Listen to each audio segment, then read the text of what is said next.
Okay, good morning, good afternoon, and good evening, everyone, wherever you're joining us from. A very warm welcome to all of you joining our side event, Building a Gender Just Response to Climate Change at the 66th session of the Commission on the Status of Women. My name is Misa Nu. I'm the Regional Coordinator at Asia Pacific Forum on Women Law and Development, APWLD, and I have a great pleasure to moderate this event today. This side event is co-organized by Asia Pacific Forum on Women Law and Development, UN Women, Fiji Women's Rights Movement, FWRM, the African Women's Development and Communication Network, or FEMNET, Swedish International Development Cooperation Agency, or CEDAW, and the Permanent Mission of Mexico. Before we dive into the side event, I would like to make a couple of logistical announcements. First, as this Zoom meeting is in a webinar format, and we have many participants, so your microphones will be on mute, and really sorry for that. But we encourage you to participate by using the Q&A box function down there on the bottom of your Zoom for any questions and comments. The organizers will collect and try to address as many of these questions or comments as possible following the panel discussion. The event also has interpretation in Arabic, Bahasa Indonesia, French, Russian, and Spanish languages. So please use the small globe sign again, bottom of your Zoom, and choose the language that you want to hear, right? And also international sign language will be provided. Now, let's move on to the reason why we are here today.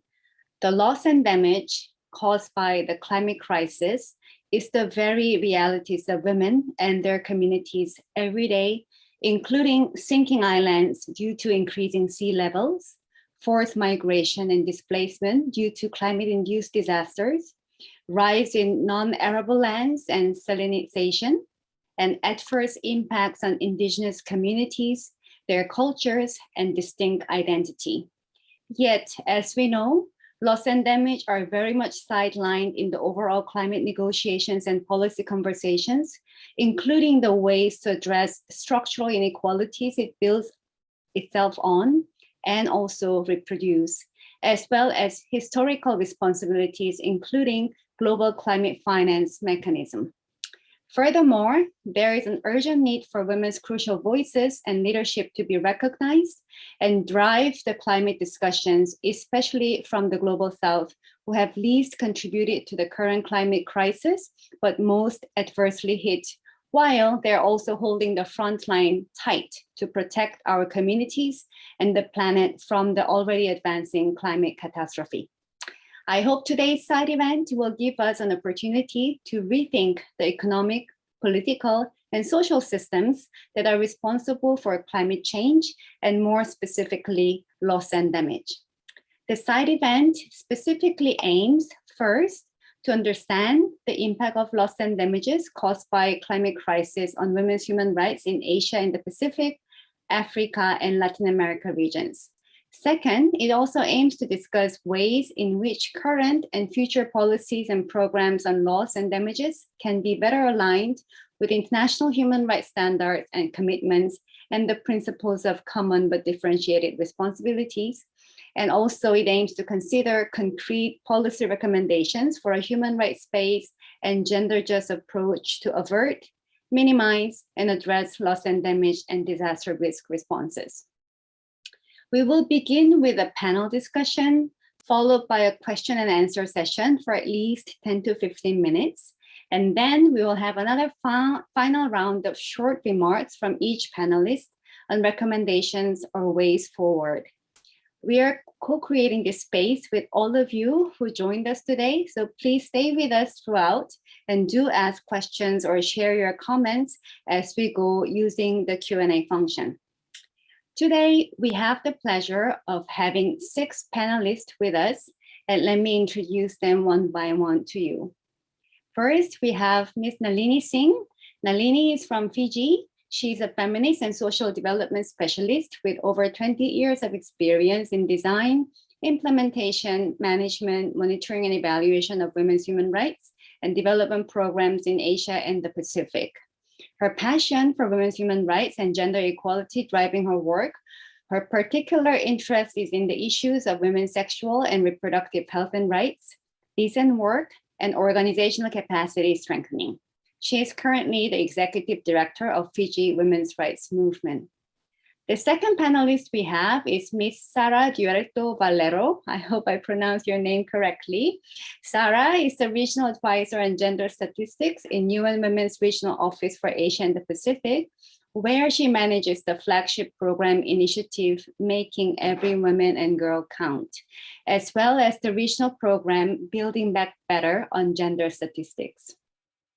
Besides planning and implementing interventions to support the quality, availability, and use of gender statistics across Asia and the Pacific, she provides technical advice and prepares analytical materials on gender statistics. Before joining the regional office, she worked as a statistics specialist in UN Women's Headquarters and as a statistician at the Statistics Division of the United Nations Secretariat and UNESCOP and UNESCO's Regional Office for Asia and the Pacific. She holds a master's degree in development studies from Université Libre de Bruxelles and a graduate degrees in business from Universidad de Zaragoza. The third panelist we have is Dr. Christopher Balinas Valdez. Dr. Balinas is the Director General for Human Rights and Democracy at the Ministry of Foreign Affairs, Mexico.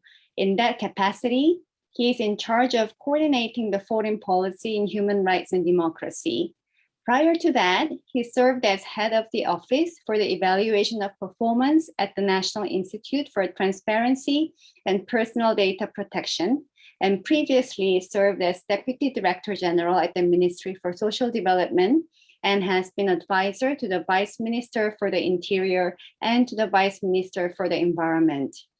He is a published author, and his book is titled The Politics of Agency Design, Political Struggles, and the Forging of Autonomous Government Agency.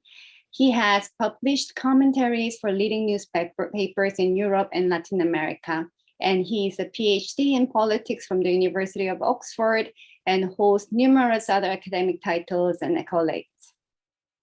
The next speaker we have is Dr. Melania Chiponda. Mela is an African ecofeminist, popular educator, and participatory action researcher. Melania believes that research processes should be collective, participatory processes that should center the participants' lived realities and experiences in the co-creation of knowledge. Based on her values and beliefs, Mela has landed herself into enriching spaces that challenge structural injustice, systemic oppression, and extractivism as a development model to rethink, reimagine, and nurture hope. Melania's work with the working class, peasant, and indigenous women and groups across Africa and worldwide to defend lands and territories, build movements, honor, and produce alternative knowledge that speaks to people's realities. Melania is a development studies PhD holder advocating for climate and development justice for African women. The next panelist that we will hear from is Ms. Lotta Sewander. Ms. Lotta is the lead policy specialist gender at CEDAW. Lotta graduated in social anthropology from Stockholm University in 1986. Professional focus has been gender issues, participatory methods, HIV and AIDS, child rights, and overall management. Lotta has held posts in Zimbabwe as Junior Professional Officer for UNDP. She worked at the Swedish Embassy in South Africa and as a consultant, mainly doing gender analysis for CEDAW. For the past 15 years, since 2006, Lotta has been UNICEF country representative in Zambia, Vietnam, Philippines, and Ukraine. Her previous position at CEDAW until 2006 was a director for Africa and deputy director general. Our last but not least speaker is Ms. Wanan Prempibul. Wanan is Executive Director of Climate Watch Thailand. She has been engaged in the discussions on climate policies and actions from local to global level. Together with the communities on the ground, she has been challenging the systemic barriers that obstruct the meaningful engagement of women and local communities in climate policy, planning, and decision-making processes over 25 years. I think I took up too much time already, so without any further ado, let me invite Nalini to speak, who will unpack loss and damage by sharing stories of women's realities in the Pacific region. The tech team will put up a timer for each panelist, not with an intention to pressurize you, but for us to manage time and ensure we have some time to discuss later with the participants. With that, Nalini, the floor is yours and you have 6 minutes. Bulavinaka, everyone from Fiji.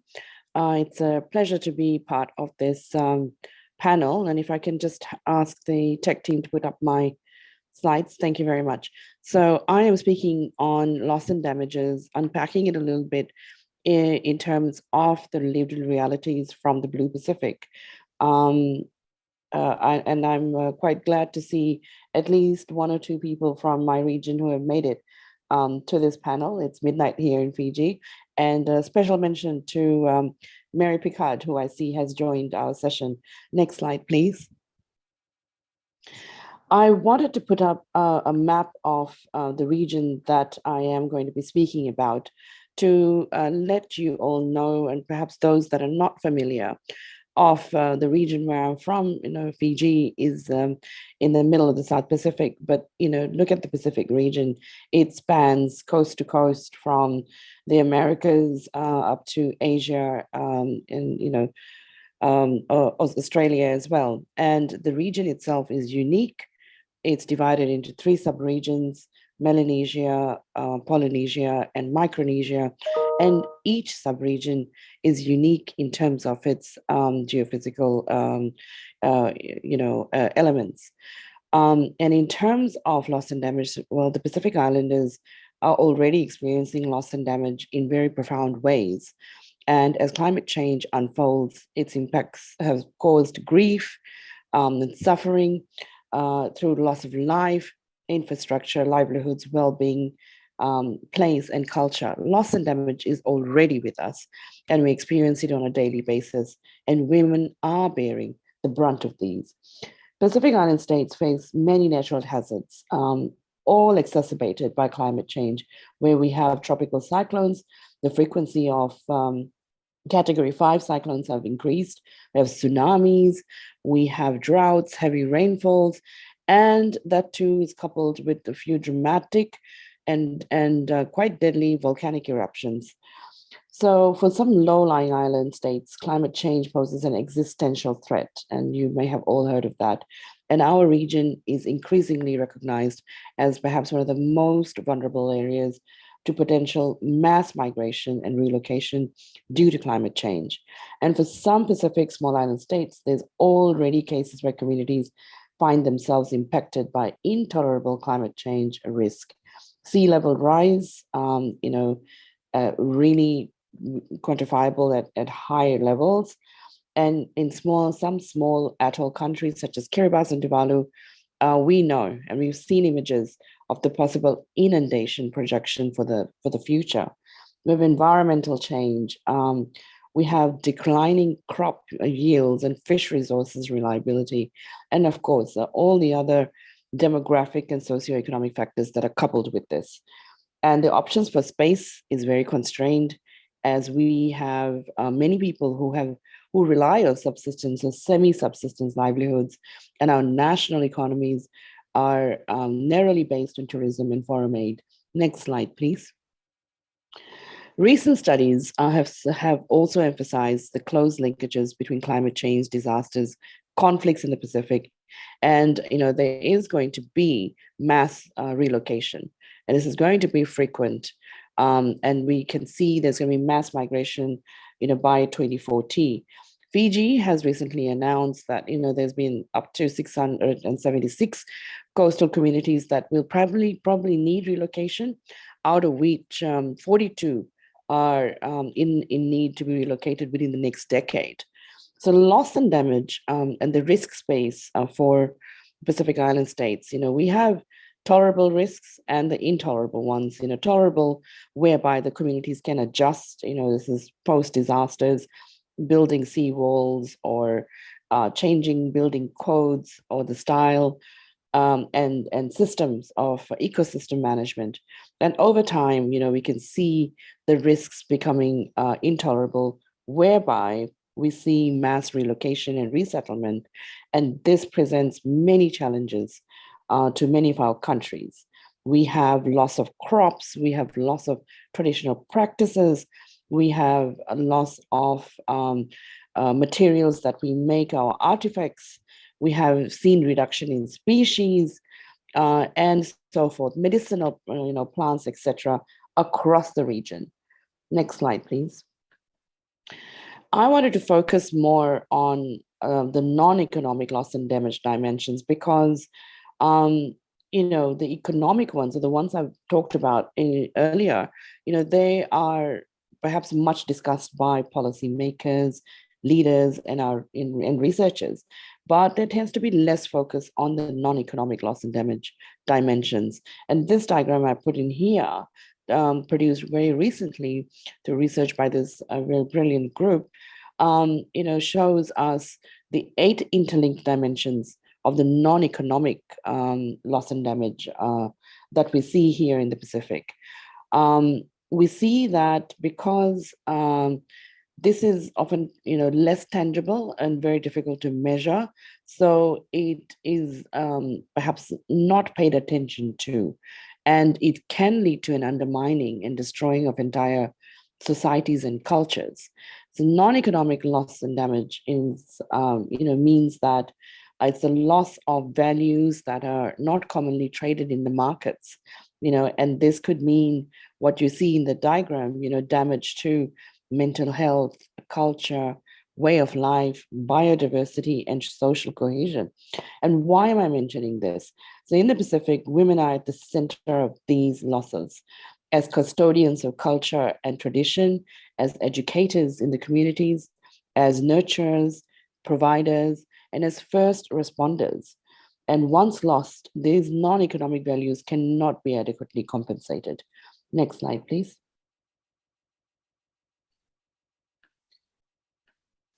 And why am I mentioning this? So those of you who are familiar with the Pacific region, we know that the Pacific is lagging behind in almost all the gender equality indicators. We have very high rates of gender-based violence. We have increasing poverty. We have worsening health outcomes, including for sexual and reproductive health and rights. We have a decreasing in terms of quality of education, and the same for quality of employment. And as a region, we are at the lowest rank for IPU in terms of women in leadership. So next slide, please.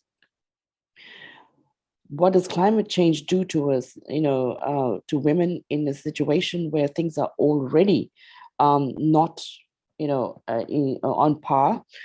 We see that, it's really not helping, and is in fact exacerbating everything that women are experiencing. So women are missing from the tables for the consultations that are being held, and the decision-making tables as well, for everything, and including climate change discussions and decisions as well. And there's a genuine lack of understanding of gender issues and how to respond to them by our policymakers and leaders. And when speaking about climate finance, that too, when it trickles down to our countries, it's not been used in a gender responsive way or a rights-based way. And last slide, please. So to end, what I have to say is that, climate change is a women's issue, and so is loss and damage. And the impact of what we are experiencing through the intangible and the non-economic loss and damage elements is going to be weighing far outrightly more in the long term than what we see perhaps as manageable, and we can have some adaptation and mitigation measures to respond to those. Misan, I leave that here. Thank you. Yeah, thank you so much, Nalini, for sharing those realities of the women and the communities in the Pacific region, and especially that it's very late nighttime on your side.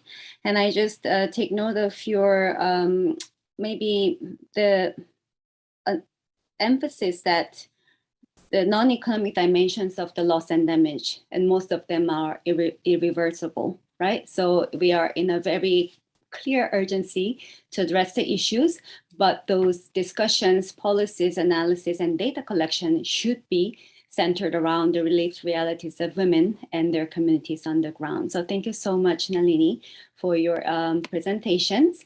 And I see many people and also introducing yourself. So keep your introduction coming through the chat box, and welcome once again, everyone. And now I would like to invite our next speaker, Sarah, who will introduce and share some key findings of the UN Women's innovative work to address data gaps, and by doing so, underlining the importance of generating meaningful data for women. So Sarah, please lead us through with your presentation. Thank you so much. Let me share my screen, please. I'm going to assume that you can see it. Please let me know if you cannot.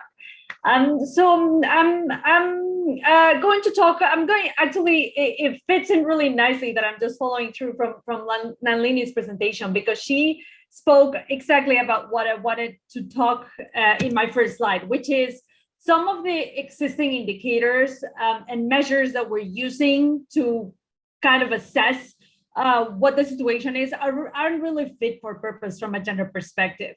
So the typical things that we measure include deaths and injuries and displacement and economic losses and, system of environmental accounts, GDP, etc. But all those issues, the way we currently measure them, don't really capture a gender angle.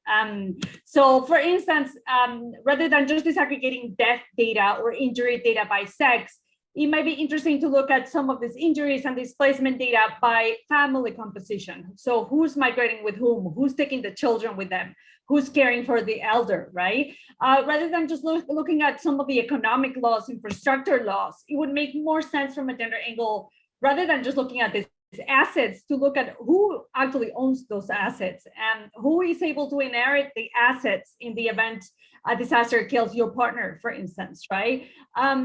Similarly, rather than just looking at environmental accounts, GDP, national accounts in general, from a gender angle, it makes a lot more sense to look at what are some of the livelihoods that are being affected? Are people transitioning from formal to informal jobs as a result? Are people able to ask for loans to keep their businesses afloat? Are people having to spend more time on unpaid work, right? Like collecting water, fetching fuels as a result of climate change? And is this men or women doing these jobs, right? And similarly, who's making the decisions regarding natural resource management? So all of these issues matter a lot from a gender angle, but the measures we typically use aren't really fit for purpose to capture all of this. So in UN Women, we've been thinking about this for a while, and we've held several consultations with member states and with experts about some of all these global frameworks and the indicators that are typically being used. And what experts told us quite clearly is that there's a number of gap areas that we need to start measuring, such as women participation in environmental conservation, environment-related conflict, rural women's leadership, right? A number of issues. So now that we have like a kind of like a bigger picture and a set of issues that we know we have to measure, how are we really working to filling some of these data gaps? Because really the point here is that we need the data to make informed decisions that are really effective for the needs of women and men. So we have two options when it comes to filling data gaps. We either collect new data, or we work with some of the data that we currently have to generate new estimates, right? So in order to collect new data, we have designed a model questionnaire on gender and the environment. And we have done this in collaboration with a number of partners, including UNDRR, UNEP, IUCN, ILO, FAO, SPC, ASCAP, etc. The model questionnaire includes 10 modules covering everything that has to do with gender and the environment, from disasters to climate change, to employment in the green economy, to participation in agriculture, fisheries, forestry, garbage picking, asset ownership, everything really. And this is a global first, really. And countries are really coming to us and telling us they really want to start measuring these issues to be able to respond to some of their national development strategies that really put environment at the center. So Mongolia is the first country globally that has conducted this survey in full. The survey is able to generate around 200 indicators on gender and the environment. The survey has also been piloted in some disaster-prone areas in Bangladesh, and we're currently working with several countries, including Samoa, which will run the full survey in June, the Solomon Islands, and other countries, right? So for those of you who are interested in knowing more about the survey, you can go to data.unwomen.org and find the full questionnaire. Option number 2 is to look at some of the data that we already have and reprocess it to see if we see some additional information. So we've done this by integrating geospatial information with survey data. And what we see is that there are a number of variables, climate-related variables, such as drought episodes, flood risk, aridity index, increases in temperature, living near lakes, living near oceans, that are highly correlated with a number of gender-related outcomes, like child marriage, adolescent births, prevalence of intimate partner violence, lacking clean water, lacking clean fuels at home, which we know impact women disproportionately, since women are typically in charge of collecting this, but also cooking with these materials, right? So here's an example of how this analysis looked. This is a map of Timor-Leste. And what we see here is the connection between aridity index and the prevalence of intimate partner violence. So we see that in more arid areas, so the lighter blue clusters, the prevalence of intimate partner violence is a lot more prevalent. The intimate partner violence is a lot more prevalent than in more humid clusters, which are the darker blue dots. So this is just an example from one country, but we actually run this analysis across many countries, and we see very interesting patterns. So with this data and reprocessing other data produced by other UN agencies, we've put together this publication, and the link is there at the bottom of your screen, on women and the environment. And it covers many areas of women and the environment. We basically gather all the data that we could at this stage to be able to have this publication for CSW66. So I'll show you a few examples of some of the data that's included there, but I really invite you to just take a look and look at some of the data that's available. So the graph that you see on the screen, for instance, shows pay gaps in agriculture, forestry, and fishing. And it's quite clear that in most countries, women are making less money than men in the sectors. Partly, in a large part, because they do not engage on large commercial operations, which also gives women less of a chance to manage these natural resources. We also see clear connections with areas, for instance, in the event of a disaster, women appear more vulnerable to cope with the disaster. Why?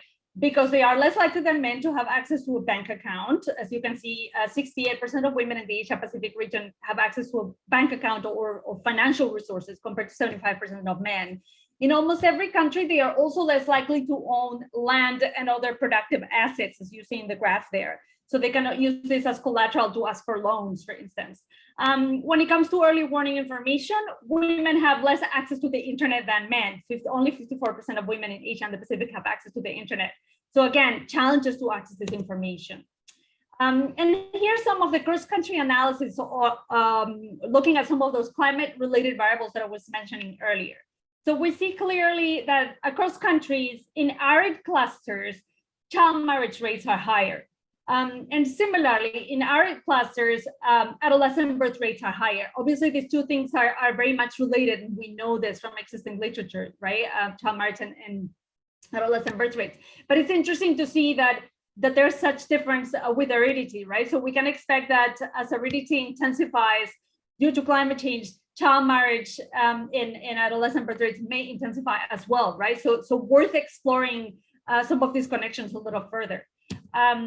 Similarly, we see that living near natural resources such as lakes also has an impact, in this case, in violence against women in the past 12 months. So people that live near lakes appear to be a little bit more protected against this violence against women phenomenon. Similarly, we see connections between rainfall and the availability of basic water services. So areas with higher rainfall are more likely to lack clean water at home.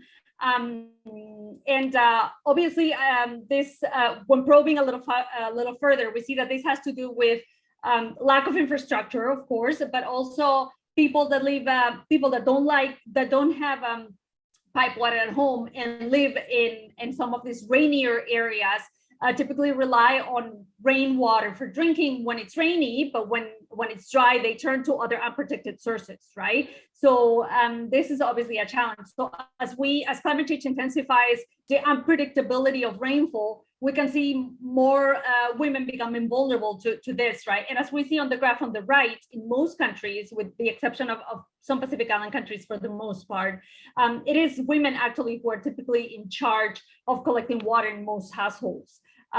Silver lining is that when the water source is very far, we see there in the data that men are stepping up to go out and collect the water as well.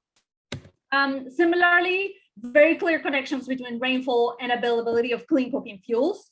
In this case, more areas with higher rainfall are more likely to have cleaner fuels. In areas with lower rainfall are less likely to have cleaner fuels, and this partly has to do with the cost of fuels. So in less rainy areas, typically there's a lower agricultural yield, etc., and more economic strain. Some people are less able to pay for more expensive fuels. As we see on the orange graph, there's a clear connection between the availability of clean cooking fuels and the number of household air pollution attributable death rates. And we know that women are typically the ones that cook. So obviously clear connections there between women's health and availability of clean cooking fuels. So again, as rainfall patterns are changing, this might have an effect on women's health as well. And finally, one last slide to tell you about the participation of women in environmental decision making, which unfortunately is very low across the region. We see that in only 18% of countries, women have a minister for environment. A minister for environment are women, and in 6% of countries have a women minister for fisheries, which is very low, obviously. When we look at participation in energy-related firms, we actually collected data from many Pacific Island countries, and we saw that across all countries, there's a lot less women than men engage in these firms. And this is particularly true when it comes to technical positions. So again, if we want to enhance women's participation in the management of these natural resources, it's very important to engage their participation in these firms as well. And finally, the graph on the right shows the proportion of women that made up the parties on COP26. And with the exception of Pacific Island countries, every delegation had less women than men. So again, limited decision-making power and limited opportunities for women to really make some environmental related decisions. I think I'll stop here. And if you want to know more, please visit data.unwomen.org and you can find all these publications. Thank you. Thank you so much, Sarah. And I think your messages were very clear that the current data set, the analysis, and the indicators are not responding to the realities of women and girls in all their diversity in the context of the climate urgency and the crisis. And then when doing the data collection and integration, again, the voices and the realities of women and their leadership should be driving that work. So thank you so much. It's very interesting. And I see that people are asking for the presentations. It will be all shared with the participants, including the recording of this session. Next, let's go to Christopher, who will share the perspectives on the gender impact of climate change in Mexico, as well as the state of the global gender and climate change agenda at the COP. So Christopher, you have 6 minutes, and I'm really sorry for this short time, but please try to manage your time. Thank you very much.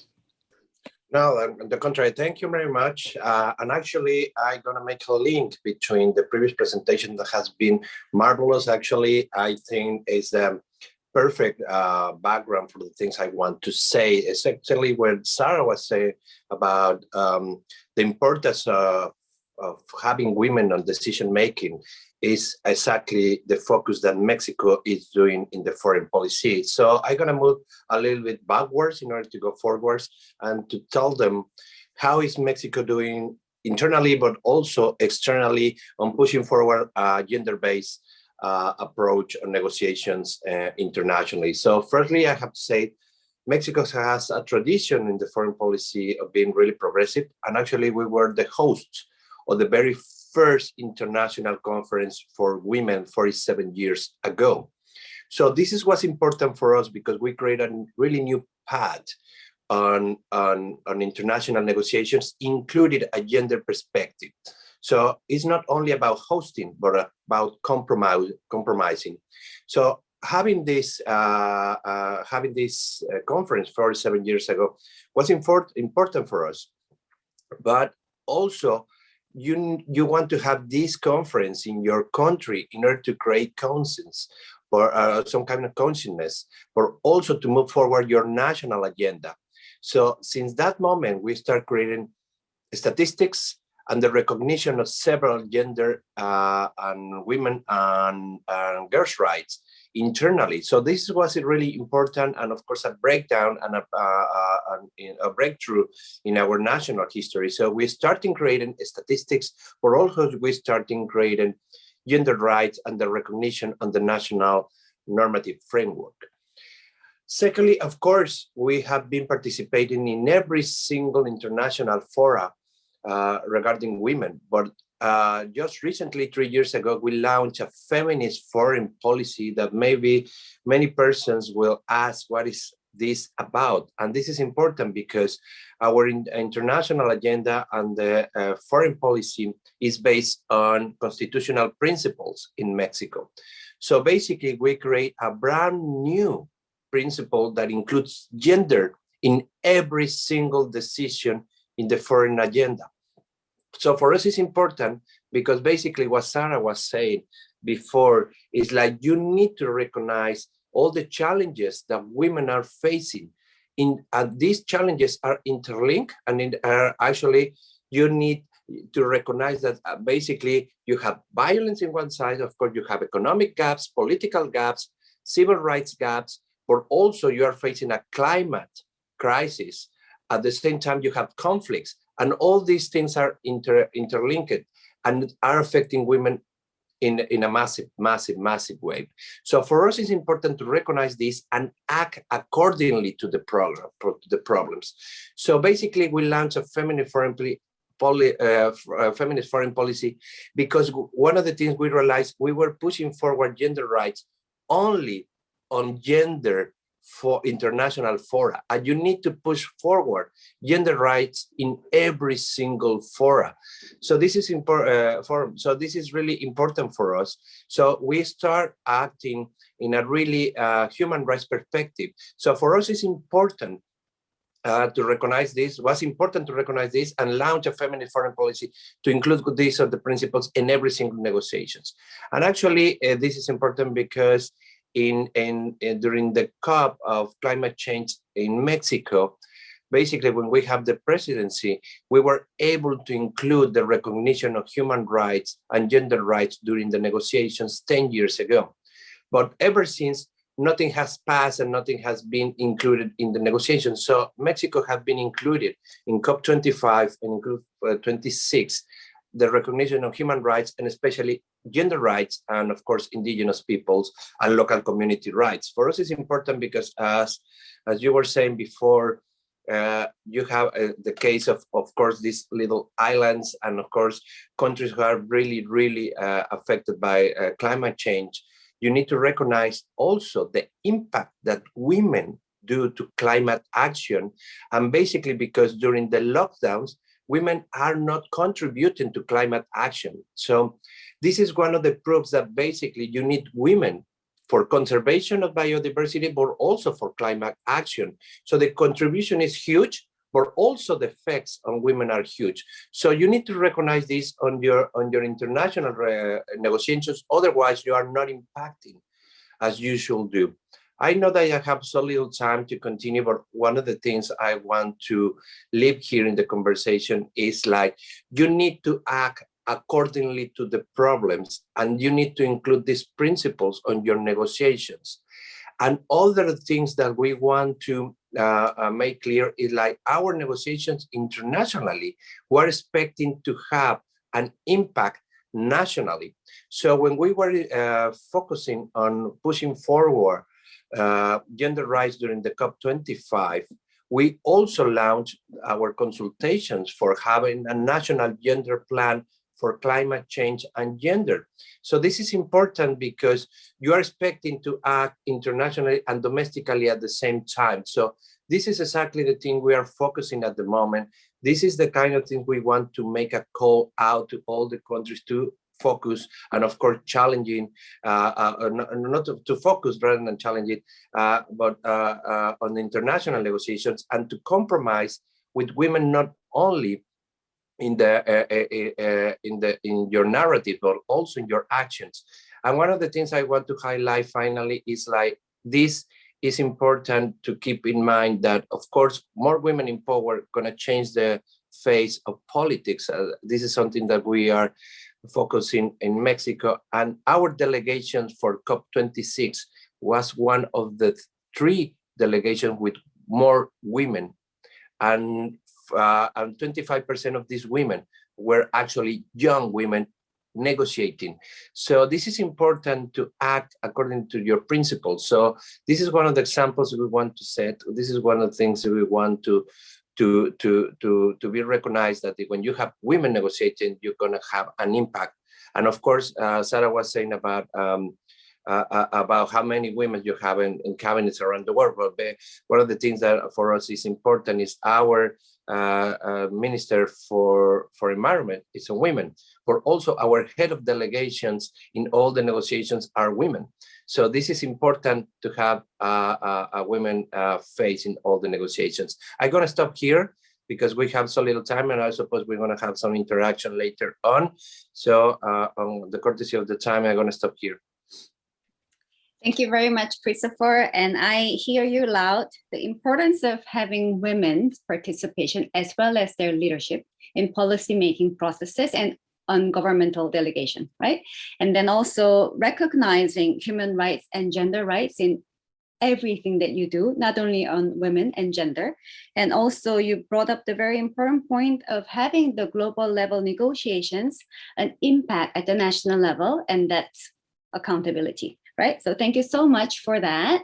And now I want to invite Mela from FEMNET, who will address the impact of loss and damage on women and girls in the Africa region. Mela, the floor is yours. Thank you very much. And I would like to discuss focusing particularly on Africa and how women in Africa are affected by climate-induced disasters, and also just bringing in how what loss and damage would look like within an African context. I think a lot of the IPCC reports have been indicating and stating that Africa is the most vulnerable region to climate change. And what increases this vulnerability is the history of Africa, as well as that a lot of countries in Africa are indebted. They have a debt crisis, and therefore this climate crisis that we are currently living in is coming in the midst of another crisis, the debt crisis, the COVID crisis, and therefore Africa is actually living a triple crisis. And therefore, when we talk about the issue of climate change, it cannot be isolated from all the other crises that Africa is facing. And as you can see from the map in the other areas which are not indicated, there is no data. We couldn't get data quickly enough. But the most prominent disaster that Africa is facing are the droughts, which have become more intense and which have also become more frequent. And we used to in the countries which used to have droughts a long time ago. Some of them never used to experience flooding, but currently we are facing the extreme weather conditions, the cyclone.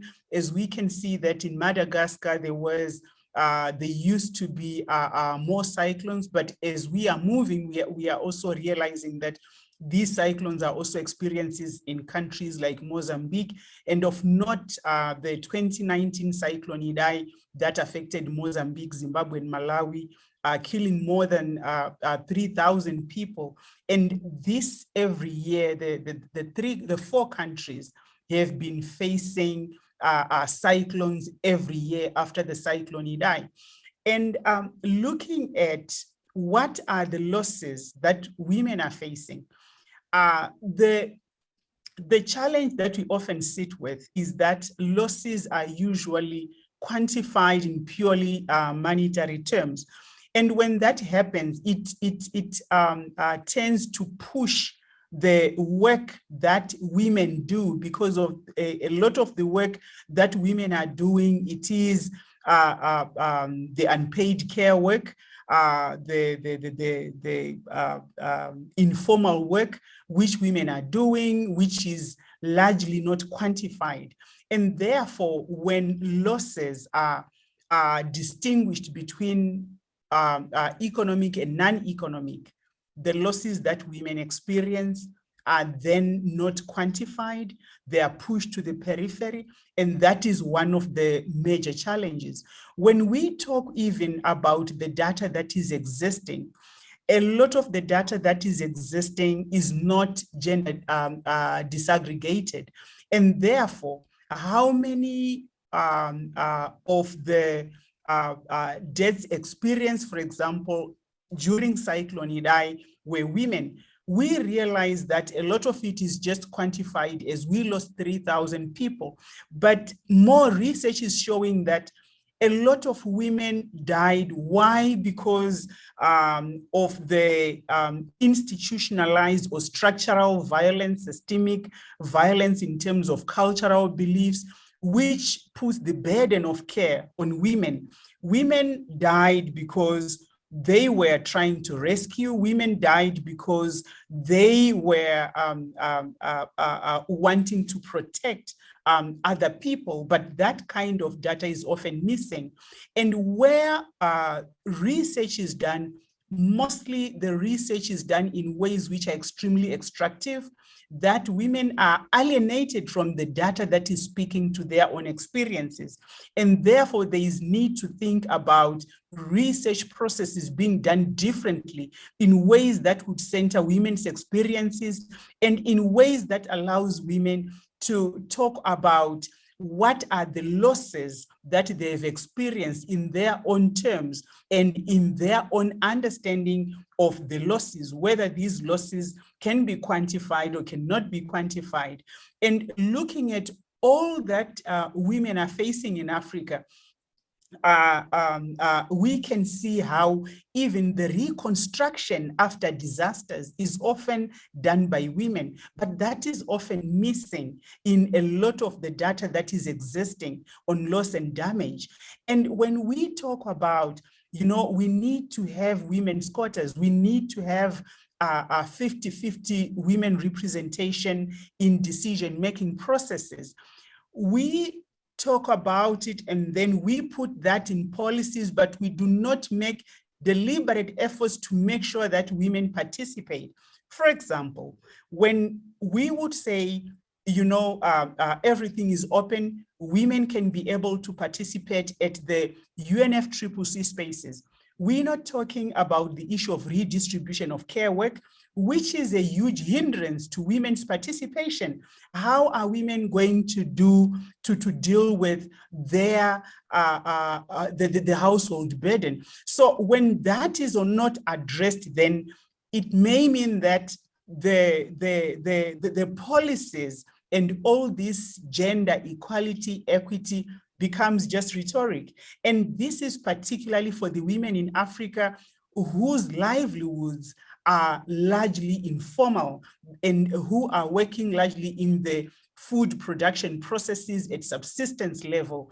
I want to end it there and allow for further discussions as we go. Thank you very much.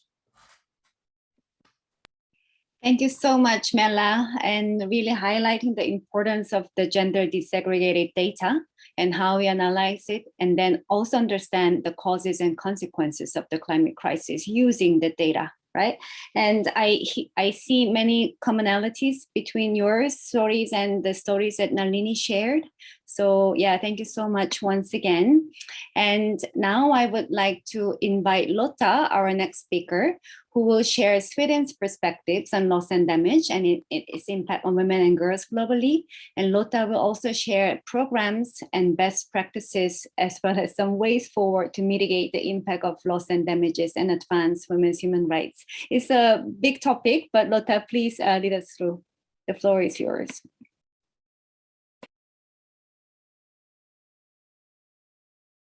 I think you're still on mute, Lotta. Okay, thank you. It's indeed a big topic, and I will try my best. First of all, I'd like to start with a quote.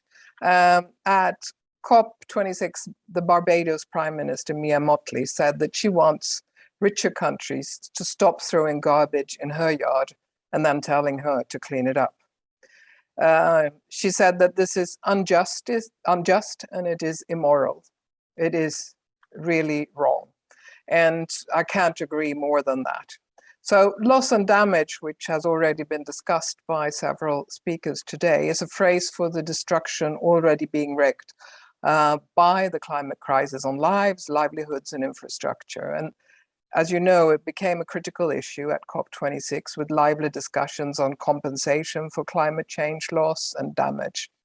And vulnerable and poor communities, which really did little to cause the climate crisis, arrived with a determination to win a commitment from rich nations to compensate them for this damage. However, unfortunately, there was no conclusion or commitment to the issue of compensation. But that doesn't mean that we can't do something.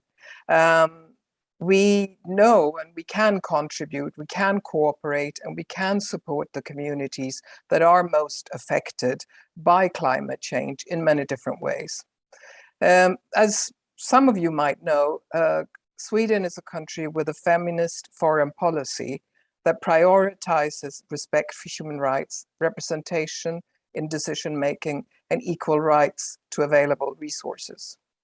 We are guided by a government strategy that prioritizes environment, climate change, gender equality, and human rights.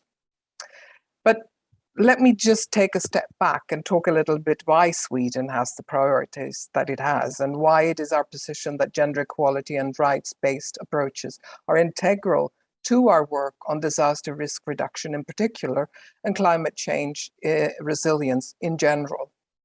I think we are here today, all of us, because we recognize that we as individuals, as members of societies, as countries, as donors, have a certain level of responsibility for the current and future disasters. And we have a responsibility towards those who are the most vulnerable and the most affected by climate change, being women and children.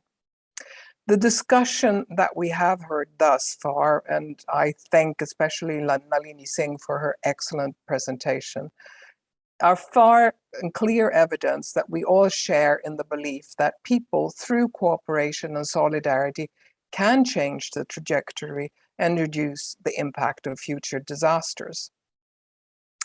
Our agreement in this matter is always also evident by the international agreements that our countries have endorsed, like the SDGs and the Sendai framework.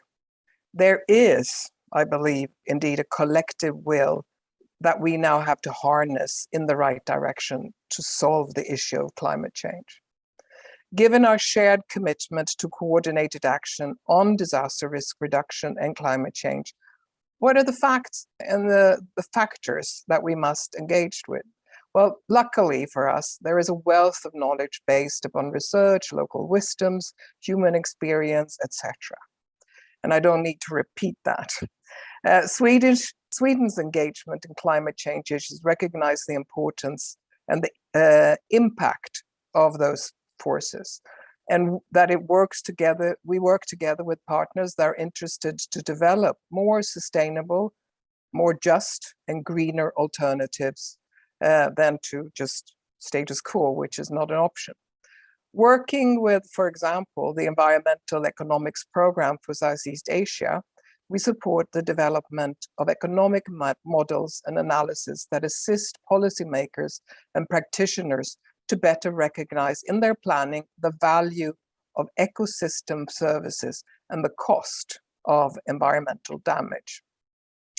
Meanwhile, there are social forces and patterns that fundamentally influence the course of disasters, but that are surprisingly often overlooked by agencies, decision makers, and leaders. And here I am thinking of the patterns of social exclusion, for example, and inclusion that deeply affect where disaster is most experienced. The Stockholm Environment Institute and the UN Women's recent review of gender responsiveness and disability inclusion in disaster risk reduction in Asia and the Pacific highlights exactly this point with respect to gender and disability. The importance of gender is a case in point. We cannot help but see the critical importance of gender when greater numbers of women are killed by disasters than are men. We also know that women and children are generally more affected by climate change and, as I said, are more likely to die in disasters. And I witnessed this, unfortunately, in the Philippines myself, having been hit by, well, so far the world's biggest, strongest typhoon in 2013-14. And the consequences were disastrous. Given that social relations are often destabilized by disasters, a gender equality perspective is crucial for understanding risks and vulnerabilities and consequences associated with power disparities and shifting gender roles. So understanding the risk factors and how they become compounded and accentuated is key for any planning process and applying a gender lens. In our development cooperation, we use something called multidimensional poverty analysis to better understand who is at risk, how they are at risk, and why they're most at risk. Our recognition that natural and social forces are behind almost every disaster also shows us that environmentally sustainable development is dependent upon respect for and enjoyment of human rights, inclusive of gender equality and vice versa. It is for this reason that Sweden sees so many opportunities to join with partners in Asia and Pacific, in Africa and other parts of the globe that share a commitment to addressing climate and disaster challenges with approaches that integrate gender equality and respect for rights. We are convinced that access to environmental protection is essential to the realization of basic human rights, including the right to food, the right to protection from violence, the right to health, and the right to reproductive health. Likewise, human rights with a gender lens ensures transparency and empowers citizens to contribute to the management and natural resources that will help achieve environmental goals. Despite the advantages of inclusive approaches across the world, we can find projects and programs on disaster and climate that are weak in their integration of gender equality and rights-based approaches. Some may be gender or rights blind, others tend to target certain populations as vulnerable or helpless groups. With our development cooperation, we aim to exceed such measures.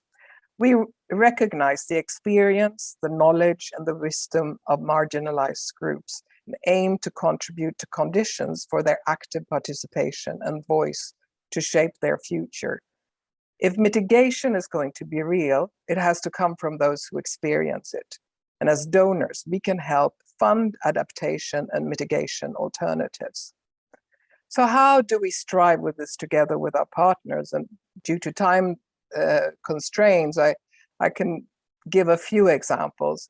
We encourage initiatives where the real stakeholders, the local communities, and particular women, are included as leaders and active participants rather than as passive recipients. We have learned that initiatives that embrace local preferences and needs, use local knowledge and technology, and match local capabilities with projects are more likely to have an important long-term result and are in fact make much more economical sense. We look for initiatives that analyze climate change and disaster using approaches that allow for better understanding of how laws, social norms, traditional practices, and institutional actions have positive and/or negative consequences. Sweden's integrated approach to working with disaster risk reduction and climate change are rooted in Sweden's international obligations and commitment. From the Sendai framework and Agenda 2030 to the Convention of the Elimination of All Forms of Discrimination Against Women. This approach is also integral to the government of Sweden's strategy for example, the regional cooperation in Asia and the Pacific. The Development Cooperation Fund is giving core support to organizations through projects and program funding, and therefore allowing these programs to have a flexible way of working and doing what they believe is right. We work to achieve climate change adaptation and mitigation financing that is gender equal, pro-poor, rights-based, and inclusive. And I would like to thank you for allowing me to share some of Sweden's experiences of working with inclusive approaches to disaster risk reduction and climate change resilience. We look forward to working together with all of you. Thank you. Thank you so much once again, Lotta. I think you brought a very important point, the very fact that the climate crisis is a deeply structural issue and it needs the justice approach, the climate justice, recognizing that there have been climate injustice and wrongs, and we share the responsibilities in our different capacity and the historical responsibility as well. And then also the importance of having women's human rights and gender equality as a center of the policy making and implementation, because that's how we change the shift in the power relations. And then also the importance of the local initiative, local response, and local knowledge to drive the just climate action. And again, the importance of the core funds directly going to the women's and their community to support their agenda. So thank you so much once again, Lotta. And I see there have been many questions in the Q&A box, and I also see that our panelists have been responding to those questions. So if you post the questions, please go and read the answers from the panelists. We'll still try to open up like 5 to 10 minutes if we can. I will now introduce our last but not the least speaker, Wanan, who will share with us the women's demands in relation to loss and damages and climate finance. So Wanan, you have the floor. Thank you very much, Misan, and good evening from Bangkok. Thank you very much for all the presentations and also all the thoughts. I'm going to be just adding just a few in terms of the risk before I go into the loss and damage and also the finance. So from our work within the community, we have seen different risks. And those risks could also be the extreme climatic events. And that includes disasters like floods and droughts and kind of cyclones and also like the typhoons. And those are really called like the rapid onsets. So that is one in terms of the risk that communities and especially women are faced. And the other risk that women have also noticed, and that is also being discussed in the international arena as well, and that is a slow onset. So that slow onset means the temperature increase, the heat, and also biological losses. The reason that I raised this is women who are working on the farm, whether that is rice farm or even salt farms, they have been noticing this in terms of very slow changes happening.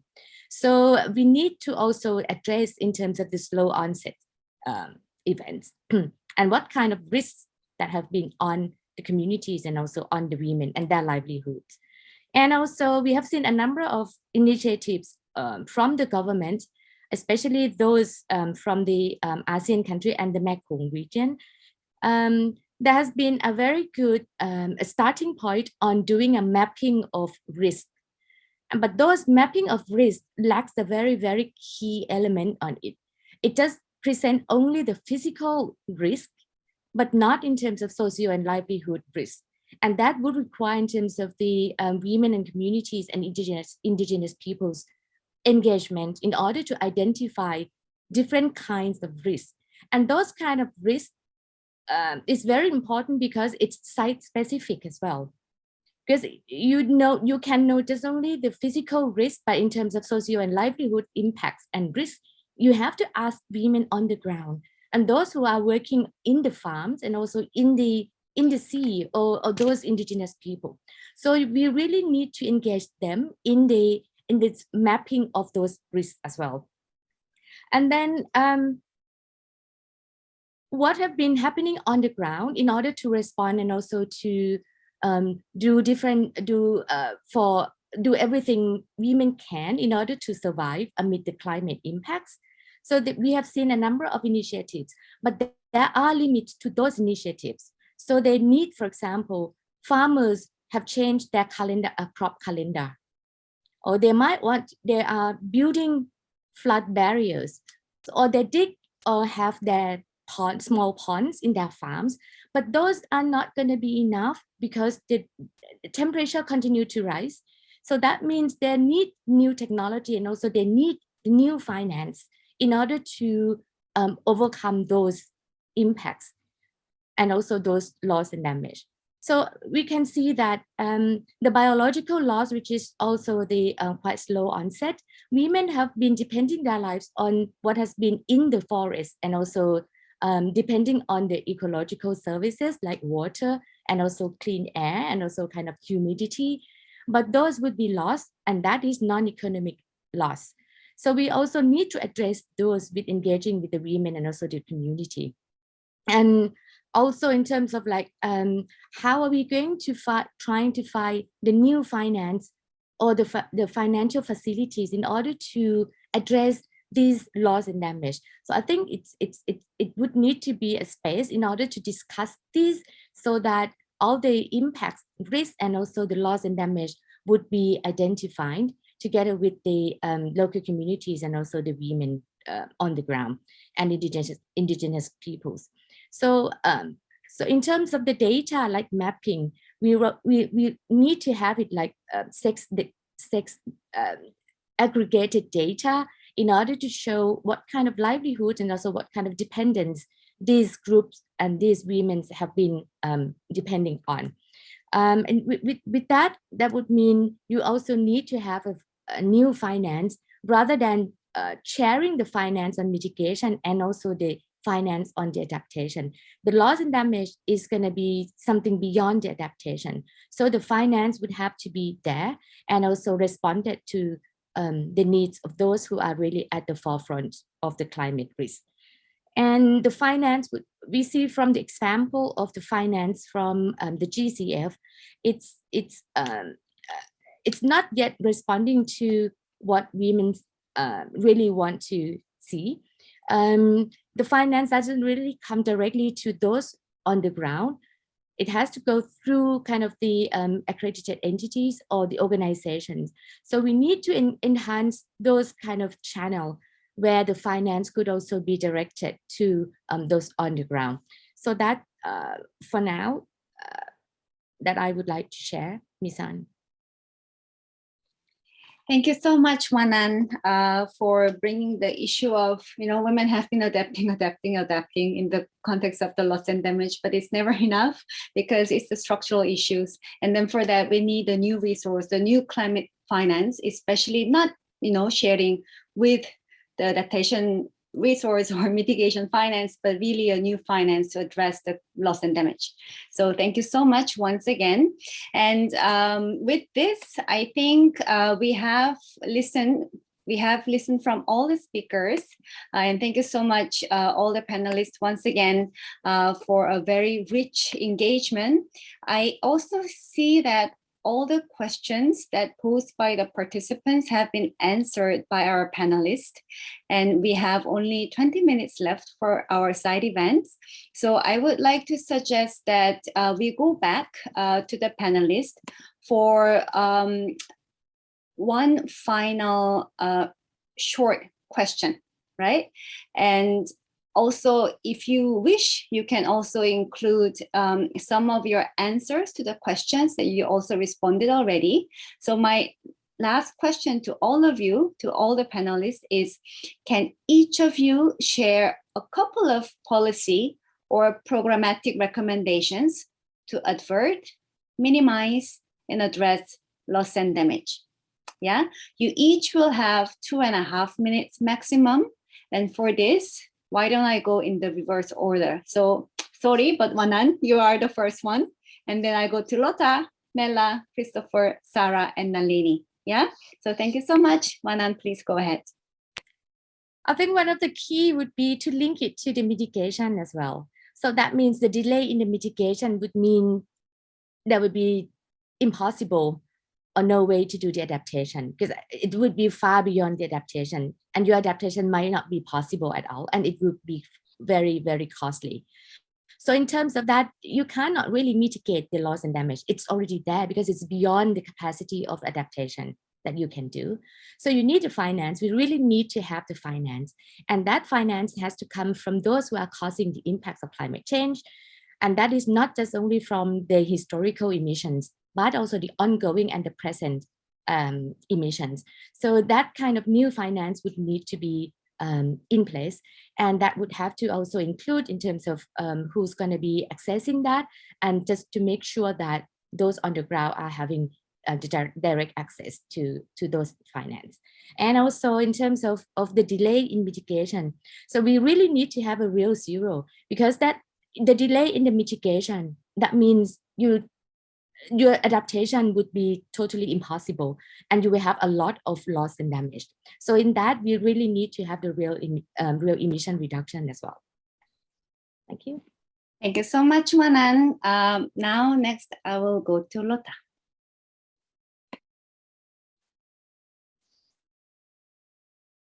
Thank you.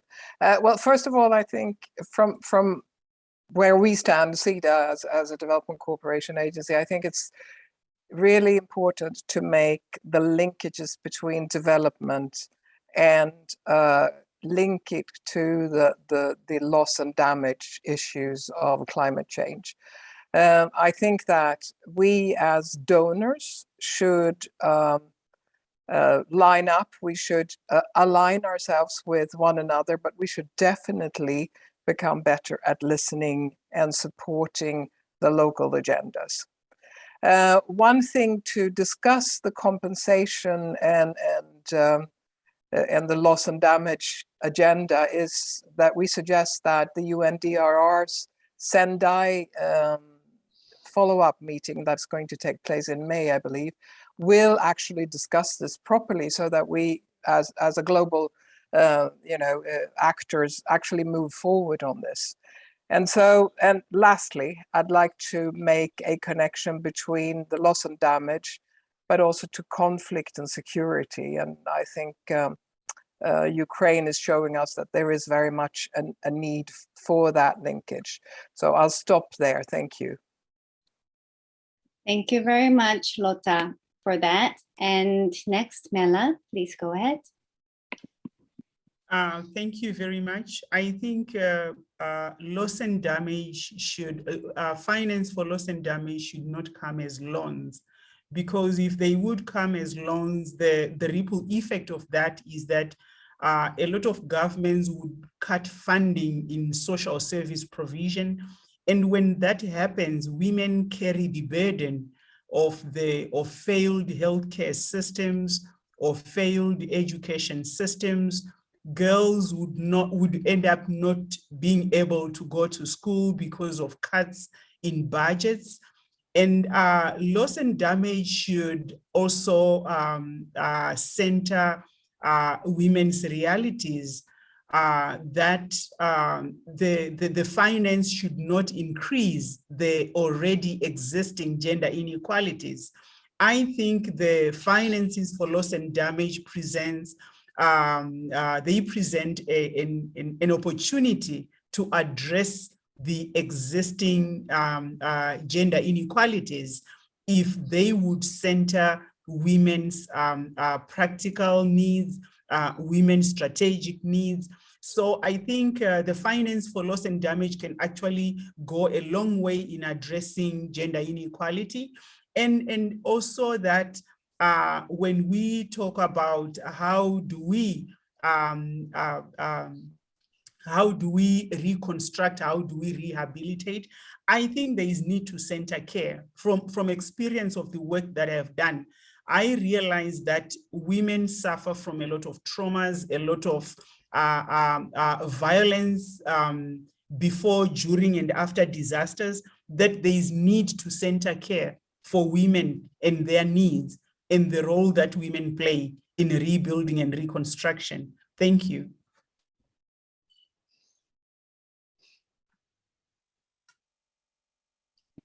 Thank you so much, Mela. Christopher? Thank you. I think Wanun, Lotta, and Melania said really important things that I don't want to repeat, but one of the things that, or the element that is important in international negotiations is the recognition that you have asymmetries between countries, and that countries who are contributing to the causes of climate change are not necessarily those who are receiving the effects or the negative effects of climate change. So basically, international negotiations try to reduce these asymmetries. But one of the things that also we need to recognize is like those creating or contributing to the causes of climate change are usually really well-known negotiators in the international arena, and it's not necessarily the case for those receiving the negative effects of climate change. And actually, this second group actually is completely dispersed and not necessarily part of huge groups or negotiation. So this is creating asymmetries between these systems. So I know that they have been trying to put together an agenda, but they face different things. And talking about asymmetries internationally, we also need to recognize internally our asymmetries, especially when it comes to gender and indigenous and of course local communities. They don't have the same approach. And actually, local communities, they don't negotiate. We have been created spaces for them to be part of the negotiations, but those are represented by states and not necessarily for local communities. So it's important for us to recognize this and to include women, local communities in the negotiations, to have this approach, and of course to know the needs that we need to do. And of course, one was saying about when it comes to loss and damage, basically what had been done is done. But exactly, we need to create a system in order to revert the perverse incentives that we have already, and actually that creates this kind of loss and damage. So it's really difficult because you have economic and political power in the same countries that basically they contribute to the causes of climate change. So we need to create a more just system internally and domestically and of course internationally. Thank you so much, Christopher. Now I'll go to Sarah. Thank you. So my pledge is going to be that I think we actually need to be better at using gender data to make environmental decisions. For a long time, we've been saying that the data is just not there, and it's actually not impossible. So I just showed earlier some of the solutions that are being used to generate more and more data, and we need to make sure this data is actually used to make environmental decisions. So actually four kind of like points of action that I would recommend. First, let's continue advocating for better gender data on climate change and the environment. Second, let's invest more on generating this gender data, this quality gender data on the connections between gender and the environment. Thirdly, let's play with the data that we have, right? Like data's there, there's so much that can be done. So let's play with it. Let's start generating some interesting estimates that can really help us inform decisions. And finally, let's use some of these new estimates for decision making to make sure that the solutions we come up with, the policies that we come up with, are actually responsive of women and men's needs, of women and men's needs of certain ethnicities and of rural areas and of all the different countries and ages and disability status. And it's only with data that we can make these informed decisions. So yeah, maybe I'll stop here. Thank you. Thank you so much, Sarah. Nalini. Yes, thank you. I agree with everything that all the speakers before me have said.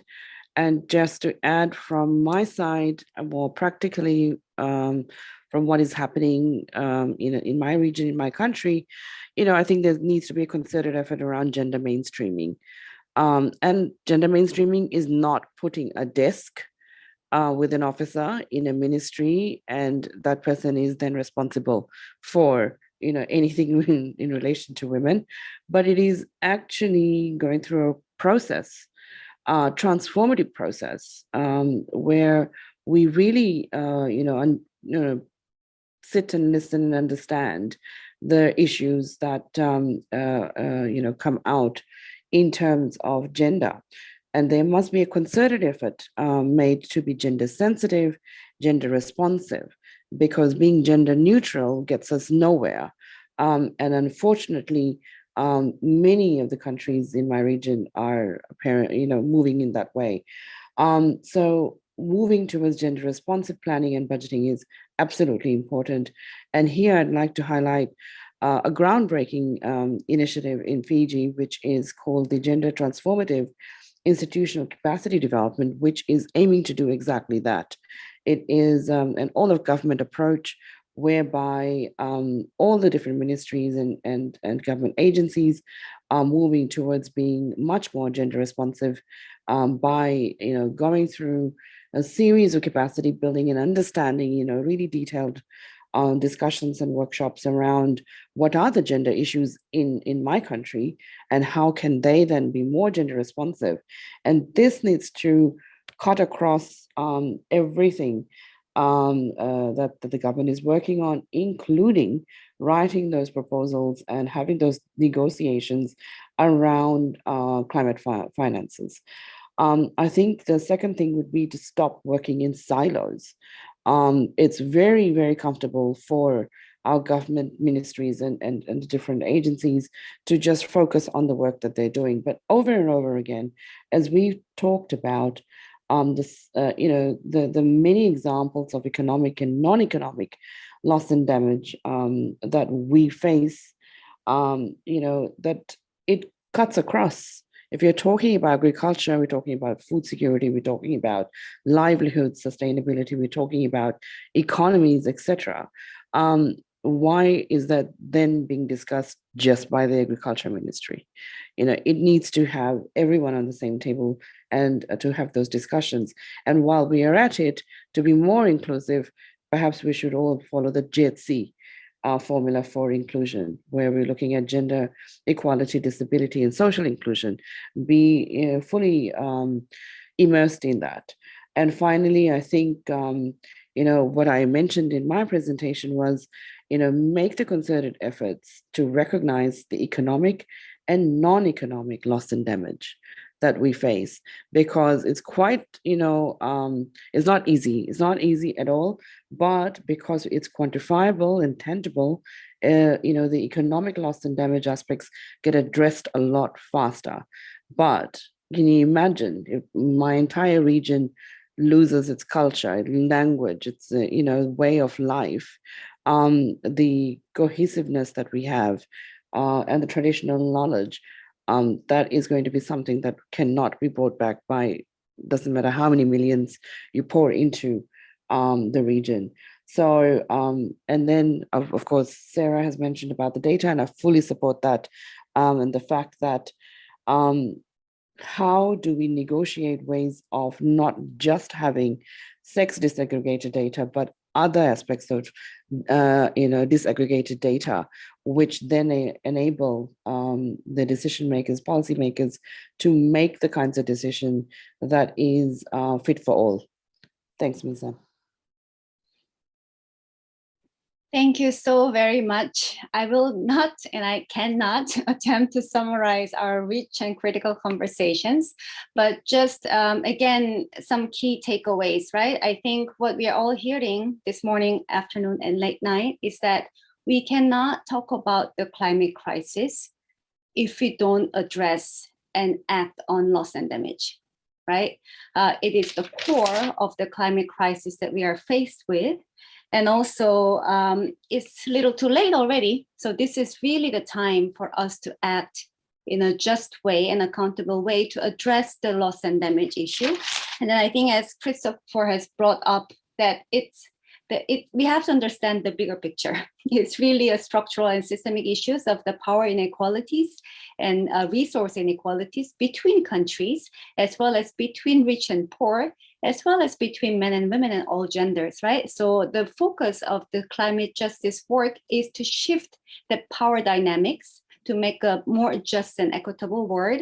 And also, again, the importance of building the capacity of the negotiators with the women's leadership at the center. And it can only come when the climate discourse is driven by the local communities and women affected by the climate crisis, especially the loss and damage, right?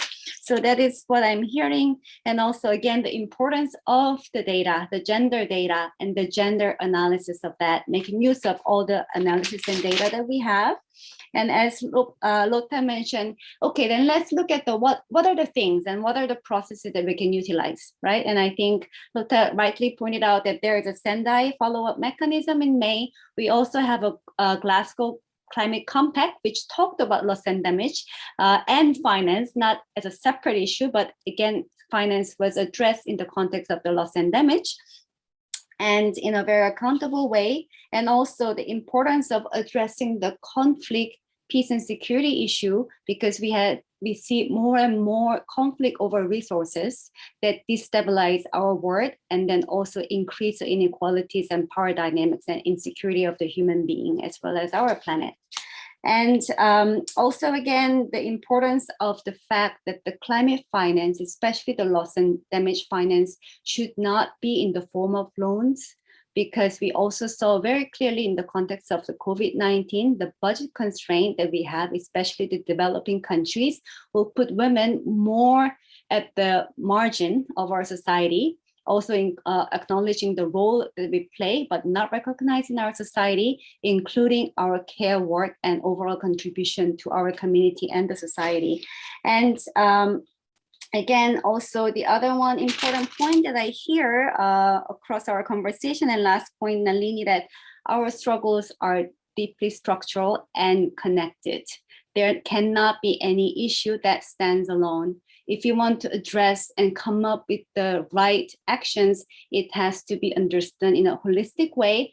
And the governments and different ministries have to work in that way, as well as the feminist and people's movements to address the climate issue and have a just climate actions. So, and lastly, the climate solution, the just climate solution is really an act of solidarity, that we stand in solidarity with the people affected by the climate crisis. So with that, thank you so very much once again, all the panelists, participants, and colleagues for joining us today for this important conversation. And thank you to our interpreters, documenters, tech team, and organizers for all your support. We really hope to see you again as we continue our CSW66 as well as our feminist climate justice journey. So thank you once again, everyone.